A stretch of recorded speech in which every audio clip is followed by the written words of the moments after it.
Umritun DNA þegar það er verið að búa til RNA eftir DNA-inu til þess að flytja RNA-ið út í umfrymið til þess að sé hægt að búa til eftir því prótín, sem er þá náttúrulega upphaflega eftir uppskrift frá DNA. DNA-þráðurinn, við teiknum hérna upp part af einföldum DNA-þræði, hann er alltaf tvöfaldur, að þá ef við fáum basana T fyrir tínin, G fyrir cytosín, A fyrir adenín og G fyrir guanín og C cytosín,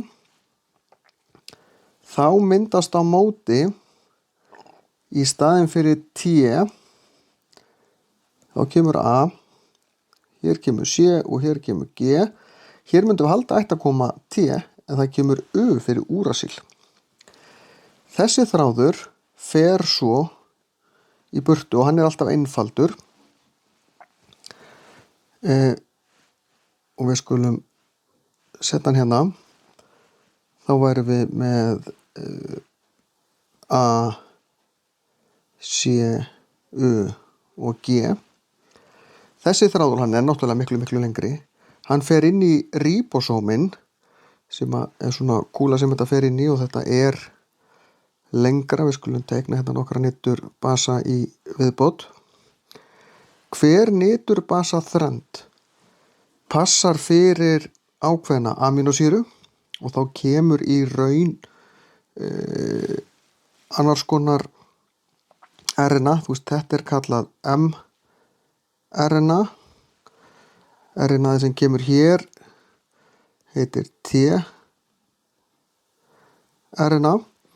Það er með niturbasa sem passa hér á móti.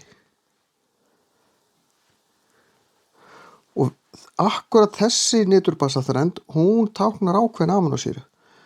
Svo tekar þetta lengra og þá kemur næsta þrend.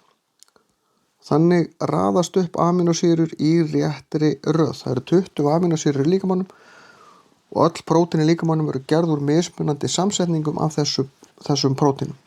Hver þrend er kölluð tákni og hún táknar eina amínósýru. Svona er búið til prótín eftir uppskriftinni frá DNA-inu.